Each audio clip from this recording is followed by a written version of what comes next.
අයිබෝවන් 2026 උසස් පෙළ විභාගයේ සඳහා පෙනී සිටින 2026 අවුරුද්දේ අගෝස්තු මාස විභාගයේ තියෙනවා. දැනට විභාග දිනයන් නම් කරලා තියෙනවා.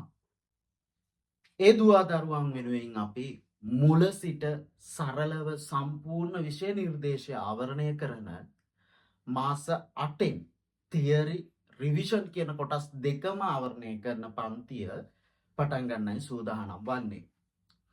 අද අපි ආරම්භක සම්මන්ත්‍රණය කරන්නේ. ඒ කියන්නේ පන්තිය කොහොමද පැවැත්වෙන්නේ? ඒ සම්බන්ධ විස්තර දැනුවත් කිරීමක් තමයි අද දවස තුලදී සිද්ධ කරන්නේ. මතක තියාගන්න විභාගය කල් යන්නේ නැහැ දැනට මේ තියෙන තත්ත්වයක් එක්ක. මොකද ඊයේ දිනේ අලුතෙන් අප්ඩේට් කරපු කාලසටහනේ පරණ විදිහටමයි 2026 උසස් පෙළ විභාගයේ දිනයන් තවම තියලා තියෙන්නේ. ඒ නිසා විභාගයේ කල්යයි කියලා හිතාගෙන කල්මර ඉන්න එපා. තව තියෙන්නේ මාස 8ක වගේ කාලයක්. එතකොට විෂය කරුණු අතපසු වෙච්ච විෂය කරුණු මගහැරිච්ච දුවදරුවන් සඳහා කොහොමද අපි මේ විෂය නිර්දේශය මුල සිට ආවරණය කරගන්නේ කියන එක අද දවස් තුලදී අපි කතා කරමු. මුලින්ම මම දැනුවත් කරන්නම් තියරි කොටස්. ඔයාලට තියෙනවානේ තියරි කොටස්. මේ තියරි කොටස් ටික කොහොමද අපි ආවරණය කරන්නේ? තියරි කොටස් ගැන කතා කරද්දී අපි මතක තියාගන්න ඕනි ප්‍රධාන දේ තමයි ඇවිල්ලා ගැටපද විවරණ. මොකද ගැටපද විවරණ කියලා කියන්නේ? අපිට තියෙනවා පුරාතන ගද්‍ය සංග්‍රහය. ඒකේ තියෙනවා සද්ධර්ම රත්නාවලිය, සද්ධර්මාලංකාරය, ජාතක කතා, පූජාවලිය. ඔය පොත් හතරෙන් කතා දෙක ගන්න කතා 8ක් තියෙනවා. එතකොට මේකේ අමාරු වචන සරලව අපි දැනගන්න ඕනි කෙටි විවරණයක් සපයන්න පුළුවන් විදිහට. මේ වෙද්දි වාර විභාගයකට හරි ආදර්ශ ප්‍රශ්න පත්‍රයක් හරි පාස් පේපරයක් හරි ලියලා තියෙන කෙනෙක් නම් දන්නවා අමාරු වචන අපිට දෙනවා එක ඡේදයක් වාක්‍යයක් දීලා ඉවරලා මේක සරල භාෂාවෙන් ලියන්න කියලා දෙනවා වචනයක් දීලා මේකට කෙටි විවරණයක් සපයන්න කියලා දෙනවා. ඒ නිසා අනිවාර්යයි ගැටපද විවරණ සම්පූර්ණ අපි ආවරණය කරනවා. අමාරු වචන සියල්ල සරලව කියලා දෙනවා පුරාතන ගද්‍ය සංග්‍රහයට අදාළව. මේ කියන්නේ තියරි කොටස් ආවරණය සම්බන්ධව. හොඳේ. ඊළඟට රසාස්වාදයක් කොහොමද නිවැරදිව ලියන්නේ? ගොඩක් අය නොකරන වැඩක්. රසාස්වාදයක් කියන එක ඇවිල්ලා ස්ට්‍රක්චර් එකකට ලියන්න ඕනේ. පද්‍ය පන්තියක් දුන්නා මේ පද්‍ය පන්තියට අදාළව රසාස්වාද රසවින්දනය කරද්දී අනිවාර්යෙන් අන්තර්ගත විය යුතු කොටස් ගොඩාක් තියෙනවා. ඒ දේවල් නැතුව නිකන් ඔහේ කවි පන්තියේ තේරුමක් උඩින් පල්ලෙන් ලියලා ගියාට ලකුණු හම්බ වෙන්නේ නැහැ. එතකොට කොහොමද රසාස්වාදයක් හරියට ලියන්නේ? මොනවද අන්තර්ගත වෙන්න ඕනි දේවල්? ඒ දේවල් කියලා දෙනවා. ඉන් පස්සේ අපි නූතන පද්‍ය රසාස්වාදය මම නැත්තම් පද්‍ය පන්ති රසවින්දනය කිරීම කරනවා. ඊළඟට කොහොමද නිවැරදිව ਵਿਚාරයක් ලියන්නේ? මේක ඉතාමත්ම වැදගත්. විචාරයක් ලියන විදිහ. අපි දන්නවා ගොඩාක් අයට විචාරයක් ලියා ගන්න බෑ. පටන් ගන්න විදිහක් තේරෙන්නේ නැහැ. උද්ෘතයක් දාලා ඒක ප්‍රශ්නයට ගලපලා ලියා ගන්න තේරෙන්නේ නැහැ. ඔහේ නිකන් උද්ෘතේ දාලා ඒකේ තේරුම කතාව කියන එක කරන්නේ. එහෙම ලකුණු දෙන්නේ නැහැ. ලකුණු 15ක් නේ අපිට විචාරකේ. ඒ නිසා ප්‍රශ්නයට අනුගතව කොහොමද නිවැරදිව විචාරයක් ලියන්නේ කියන එක සම්බන්ධව අපි මේ තියරි කොටස් වලදී සාකච්ඡා කරනවා. ඒ වගේම රචනා. රචනාවක් කියලා කියන්නේ ව්‍යාකරණ පේපරේ ලකුණු 25යි. එතකොට ඒ ලකුණු 25න් ගොඩාක් අයට ලකුණු 5, 6, 7 වගේ සලකුණු තමයි හම්බ වෙන්නේ. හේතුව ඇවිල්ලා නිවැරදිව රචනාවක් ලියන්නේ නැහැ.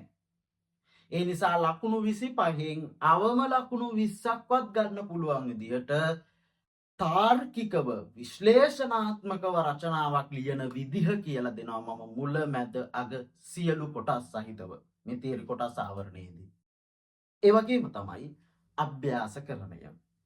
අපි කරන්නා වූ සෑම පාඩමකටම අදාළ අභ්‍යාස කරමින් තමයි අපි ඉදිරියට යන්නේ.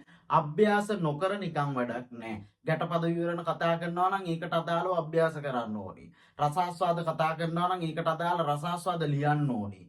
විචාර කතා කරනවා නම් ඒකට අදාළ විචාර ලියන්න ඕනි. රචනා කතා කරනවා නම් කියලා දෙන විදිහට රචනා ලියන්න ඕනි. මෙන්න මේ වගේ මේ කතා කරන තියරි කොටස් වලට සම්බන්ධව අභ්‍යාස කරමින් අපි පන්තිය ඉදිරියට අරගෙන යමු. ඊළඟට රිවිෂන් කොටස් ආවරණය. ඒ කියන්නේ පුනරීක්ෂණ තුලදී අපි මොනවද කතා කරන්නේ? සම්පූර්ණ ව්‍යාකරණ පාඩම් අපි ආවරණය කරනවා. අක්ෂර මාලාවේ සිට ක්‍රියාපද, අව්‍යපද, සමාස, විභක්ති ඔය ආදී වශයෙන් සියලු ව්‍යාකරණ පාඩම් මුල සිට සරලව නිවැරදිව අපි සම්පූර්ණ ආවරණය කරනවා. ඊළඟට සම්පූර්ණ විචාර කොටස් ආවරණය. අපිට නිර්දිෂ්ට වෙලා තියෙන සියලු කෘතිවලට අදාළව විචාර කොටස් ආවරණය කරනවා. ඒ කෘති සම්බන්ධ හඳුන්වා දීම, ඒ කෘතිවල අන්තර්ගතය, ඒ කෘතිවලින් ප්‍රශ්න හැදෙන්නේ කොහොමද, ඒවට හරියට විචාර ලියන්නේ කොහොමද, පාඩම් කරගන්න ඕනි උද්ෘත මොනවද, මේ ආදී වශයෙන් සම්පූර්ණ විචාර කොටස් ආවරණය කරනවා පන්තිය තුලදී අපි රිවිෂන් තුලදී. ඒ වගේම තමයි ප්‍රශ්න පත්‍ර දෙකට සූදානම් කරවීම. අපිට තියෙනවා සාහිත්‍ය ප්‍රශ්න පත්‍රයක්, ඒ වගේම ව්‍යාකරණ ප්‍රශ්න පත්‍රයක්. A to Z මේ ප්‍රශ්න පත්‍ර දෙකට සම්පූර්ණ රෙඩි කරවනවා පුනරීක්ෂණ තුලදී ඔයාලව. ඒ වගේම පසුගිය විභාග ප්‍රශ්න සාකච්ඡා කරනවා. මේක ඉතාමත්ම වැදගත්. පසුගිය විභාග ප්‍රශ්න අවුරුදු 8කවත් පේපර් කරලා තියෙන්න ඕනේ. එතකොට අපි ඔයාලත් එක්ක ඒ පොතට අදාළව පසුගිය අවුරුදු 8ක විතර ප්‍රශ්න හැදිලා තියෙන්නේ කොහොමද? ඒවට නිවැරදිව උත්තර සපයන්න ඕනි කොහොමද කියලා අපි සම්පූර්ණ සාකච්ඡා කරනවා. ඒ වගේම අනුමාන ප්‍රශ්න. පුනරීක්ෂණ පන්තිය තුලදී අපි කතා කරන සෑම පාඩමකටම අදාළව ඇවිල්ලා තියෙන ප්‍රශ්න වගේම ඉදිරියට එන්න ඉඩ කඩක් තියෙන ප්‍රශ්න මොනවද කියලා ඔයාලත් එක්ක කතා කරනවා. ඒ දේවල් ඉතාමත්ම වැදගත් විභාගයට. මොකද ඇවිල්ලා තියෙන ප්‍රශ්න අනුව ඊළඟට එන්න පුළුවන් ප්‍රශ්න ගැන කතා කරනකොට ඒ දේවල් ගොඩාක් වෙලාවට විභාගයට එන්න නියමිතයි. මොකද දැන් අවුරුදු ගණනාවක් 2019 තමයි නව විෂය නිර්දේශය ආවේ. එතකොට දැන් 2026 උසස් පෙළ ඔයාලා. මේ වෙද්දි සෑහෙන අවුරුදු ගණනාවක් මේ නව විෂය නිර්දේශයෙන් විභාග තියලා තියෙනවා. එතකොට ගොඩාක් වෙලාවට ඔය පුරාතන පොත් වලින් ඇවිල්ලා අහන්න තියෙන ප්‍රශ්න දැන් අඩුයි. මොකද අහන්න තියෙන ප්‍රශ්න ඔක්කොම වගේ අහලා තියෙන්නේ. ඒක පසුගිය විභාග ප්‍රශ්න කතා කරනකොට තේරෙයි ඔයාලට. බැද්දේ ගමින් හැම අවුරුද්දම එකම ප්‍රශ්නේ අහන විදිය. ඔය වගේ ඔයාලට තේරෙයි පසුගිය විභාග ප්‍රශ්න කතා කරනකොට අමාරු නෑ. හරි ලේසි. හරිද? ඒ වගේම අපි මේ අනුමාන ප්‍රශ්න කතා කිරීමත් අභ්‍යාස කරනය. පුනරීක්ෂණ පන්තිය තුලදීත් එහෙමමයි අභ්‍යාස කරනවා. ඒ කියන්නේ ව්‍යාකරණ කොටස් කතා කරනකොට ඒ පාඩම් වලට අදාළ අභ්‍යාස, ඊට පස්සේ විචාර කොටස් කතා කරනකොට ඒ පොත්වලට අදාළව කතා කරනවා අපි අභ්‍යාස. ඒ වගේම මේ සමස්ත අභ්‍යාස කරමින් තමයි පුනරීක්ෂණ පන්තියක් ඉදිරියට යන්නේ. ඊළඟට පන්ති පැවැත්වෙන ක්‍රමවේදය. පන්තිය සම්පූර්ණ අපි පවත්වන්නේ ඔන්ලයින් මාර්ගගතව. ඒක ඔයාලා දන්නවනේ නේද? ඔන්ලයින් පන්තියක් මේක. ඒ වගේම තමයි ඇවිල්ලා Zoom හෝ YouTube live මගින්. ඒක ඔයාලගේ රුචිකත්වයේ මත ඔයාලට තීරණය කරගන්න පුළුවන්. Zoom සමහර අයට සිග්නල් නැති වෙනවා. ඒ නිසා තමයි මම මෙතන YouTube live කියන එකක් දාලා තියෙන්නේ. එතකොට පුනරීක්ෂණ පන්තිය නම් අපි අනිවාර්යයෙන්ම Zoom එකෙන් කරන්නේ. මොකද එතකොට ටිකක් කතා කරන්න වැඩි වෙලාවක් අපිට ඕනි. සහ ඔයාලත් එක්ක අදහස්ව මාරු කරගන්න ඕනි මයික් ඔන් කරලා පුනරීක්ෂණ පන්තියේදී. ඒ නිසා අපිට පුනරීක්ෂණ පන්තිය අනිවාර්යයෙන්ම Zoom එකෙන් කරන්න අවශ්‍යයි. ඔයාලගේ රුචිකත්වයේ මත ඔයාලට තීරණය කළා මට කියන්න පුළුවන් පන්තියට සම්බන්ධ වෙන අය Zoom ද හොඳ, YouTube live ද හොඳ මොකක්ද කියලා. එතකොට ඒ අනුව අපි මේ platform එක තෝරගමු. ඒක ගැටලුවක් නැහැ. ඒ වගේම තමයි වෙලා WhatsApp group හරහා අපි සියලු දැනුම් දීම් කරන්නේ. පන්ති note, tunes, පන්ති පැවැත්වෙන ලින්ක්, රෙකෝඩින් ලින්ක් මේ සියල්ල ලබා දෙනවා අපි දැනුම් දීම් සියල්ල WhatsApp group හරහා සිද්ධ කරනවා. ඒ වගේම රෙකෝඩින් ලබා දෙනවා. සෑම පන්තියකම රෙකෝඩින් ලබා දෙනවා. සම්බන්ධ වෙන්න බැරි වුණොත් හරි වැස්ස නිසා නේද මොනවා හරි දෙපේනවා නේද කාලගුණ විපර්යාස ඔයාලටද මටද කියන්න බෑ නේද කොයි වෙලාවකද කියලා. ඒ නිසා සම්බන්ධ වෙන්න බැරි වුණොත් අපි රෙකෝඩින් එකක් ලබා දෙනවා. ඒ රෙකෝඩින් එක මේ මාසය තුල ඇති තරම් වලට නරඹන්න පුළුවන්. ඒ වගේම තමයි මුදල් ගෙවීම සම්බන්ධ අපේ පන්ති ගාස්තුව රුපියල් 1200යි. මම හිතනවා මේ කාලේ හැටියට ඔයාලටත් සාධාරණ ගාණක් විදියට ඒක මම කියලා තියෙන්නේ. මහා ලොකු මුදලක් දාන්න බැරි නිසා සහ ඒක මම හිතනවා සාධාරණ මුදලක් අද කාලේ හැටියට මම හිතන්නේ මේ මුදලට පන්ති පැවැත්වෙනවා ඉතාම අඩු ඇති. හරිද? පන්ති ගාස්තු රුපියල් 1200යි මාසයකට. එතකොට කොහොමද පන්ති ගාස්තු ගෙවන්නේ? බැංකුපත් මගින් ඔයාලට ගෙවන්න පුළුවන්. ඒ කියන්නේ බැංකුවෙන් ගෙවන්න පුළුවන්. එහෙමත් නැත්නම් ඔන්ලයින් බැංකින් විදිහට ගෙවන්නත් පුළුවන් ෆෝන් එකෙන්ම. එහෙමත් නැත්නම් CDM මැෂින් වලින්. බැංකුවට නොයා නිවාඩු දවසක උනත් අර තියෙන්නේ නේද ATM මැෂින් එක ගාව CDM කියලා අන්න එහෙම ගෙවන්නත් පුළුවන්. ඔය ඕනෑම ආකාරයකින් වලට පන්තියට මුදල් ගෙවීම සිද්ධ කරන්න පුළුවන්. ඒ වගේම මුදල් ගෙවන්න ඕනි කාලය හැම මාසෙකම දෙවන සතියේදී මුදල් ගෙවීම කළාම හරි. පළවෙනි සතිය අවශ්‍ය වෙන්නේ නැහැ. සෑම මාසෙකම දෙවන සතියේදී මුදල් ගෙවීම කළාම හරි. ඒ වගේම පන්ති පැවැත්වෙන දින. අද සෙනසුරාදානේ අපි මේ ආරම්භක සම්මන්ත්‍රණය ගත්තේ. නමුත් පන්ති අපි දිගටම පවත්වන්නේ සිකුරාදා සවස 6 සිට 8 දක්වා. රාත්‍රී 8 දක්වා. එතකොට පැය දෙකක කාලයක් තියෙනවා. ඔයාලට සම්බන්ධ වෙන්න බැරි කෙනෙක් ඉන්නවා නම් රෙකෝඩිනුත් හම්බ වෙනවා. පන්ති දිනය ප්‍රශ්නයක් කරගන්න එපා. මොකද සජීවීව සම්බන්ධ වෙන්න පුළුවන් නම් සජීවීව සම්බන්ධ වෙන්න පුළුවන්. එහෙම නැහැකියාවක් තියෙනවා නම් රෙකෝඩින් එකත් ඔයාලට බලන්න පුළුවන්. රෙකෝඩින් එකක් දෙනවා පන්ති ඉවර වෙච්ච ගමන්. නිසා දිනේ ප්‍රශ්නයක් ඇති කරගන්න එපා. සෑම මාසයකම ඇවිල්ලා අපි පළමු දවස නොමිලේ කරන්නේ. එතකොට දෙවන දවසේ තමයි මුදල් ගෙවන්න ඕනි. පළමු දවසේ හැමෝටම නොමිලේ. එතකොට අපි පාඩමක් නව පාඩමක් ආරම්භ කරන පළමු දවස නොමිලේ. එතකොට ඔයාලට බලන්න පුළුවන් වෙilla කොහොමද උගන්නන විලාසය සහ ඒකට අදාළ වැදගත් කරුණු.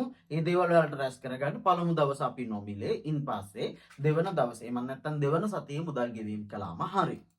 ඒ වගේම ඇවිල්ලා දැනට අපි මුලින් පන්තිය පටන් ගනිද්දි මේකට ඇඩ්ජස්ට් වෙන්න එපයි නේද? හුරු වෙන්න එපයි. ඒ නිසා අපි මුලින්ම මාසෙකට දවස් 4යි පන්ති කරන්නේ. ඉන්පස්සේ අපි මාසයක් දෙකක් ගියා. ඉන්පස්සේ ඒක මාසෙකට දවස් 6ක් කරනවා. ඉන්පස්සේ මාස 3-4ක් ගියාම ඒක මාසෙකට දවස් 8ක් කරනවා. ක්‍රමයෙන් තමයි මේ දින ටික වැඩි කරන්නේ. මොකද ඔයාලට පන්ති වැටෙන අපි අඳුර ගන්න එපයි. දවස් 4ක් කරලා මාසෙකට අඳුරගෙන ඔයාලට පහසු වෙලාවන් තෝරාගෙන ඊට පස්සේ තමයි අපි දවස් 6ක් කරනකොට කවද්ද මේ දවස් කියලා තීරණය කරගන්නේ සම්බන්ධ වෙන අයගෙන් අහලා. එහෙනම් දවස් 8ක් කරනකොට කොයි දවසද ඒක අපි තෝරගන්නේ කියලා. ඒ නිසා මූලිකව අපි දවස් 4යි මාසෙකට, ඒ කියන්නේ සතියකට එක බැගින්, ඉන්පස්සේ ඒක දවස් 6ක්, දවස් 8ක් බැගින් වැඩි කරනවා. ඒක අපි ක්‍රමයෙන් කරමු පන්තිය පටන් ගත්තයින් පස්සේ.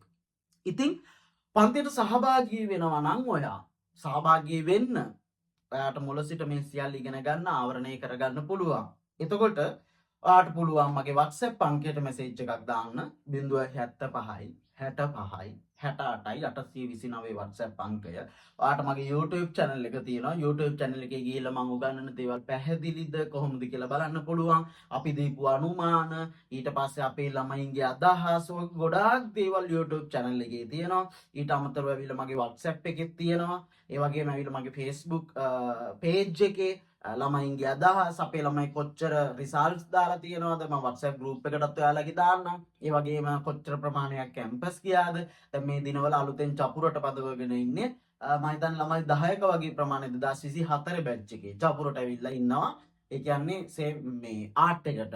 එතකොට ඇවිල්ලා ඔය වගේ ඔයාලට ඒ විස්තරත් බලා ගන්න පුළුවන්. ඒ නිසා මේ වගේ දේවල් බලලා සම්බන්ධ වෙන්න WhatsApp අංකයට මට මෙසේජ් එකක් දාන්න. ඔයාගේ නමයි, ඔයාගේ ගමයි, ඔයාගේ උසස් පෙළ අවුරුද්දයි. මොකද ඒ තුන මට වැදගත් වෙන්නේ. ඔයාගේ නම්බරේ සේව් කරගන්න මට ඒක වැදගත් වෙනවා.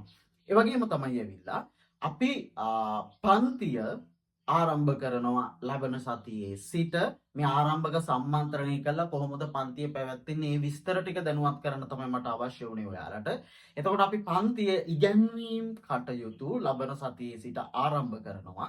ඉතින් එතන ඉඳන් අපි ඒ කටයුතු ආරම්භ කරමු. ඔයාලට ලස්සනට අලුත් තාක්ෂණයත් එක්ක නේද මේ වගේ PowerPoint slide දාලා, ඒ වගේම ඇවිල්ලා AI videos, AI photos වලින් නේද අලුත් විදියකට ඔයාලට ඉගෙන ගන්න පුළුවන් අලුත් අත්දැකීමක් එක්ක මේ ජෙනරේෂන් එකට ගැලපෙන විදිහට හොඳටම සරලව නිවැරදිව ඉගෙන ගන්න පුළුවන් පන්තියක් තමයි මේක. එහෙමනම් අපි හමු වෙමු 2026 උසස් පෙළ තියරි සහ පුනරීක්ෂණ පන්තියෙන් අලුතෙන් ආරම්භ කරන. එමනම් මට මෙසේජ් එකක් දාලා සම්බන්ධ වෙන්න. හැමෝටම ජය වේවා. බුත්සන්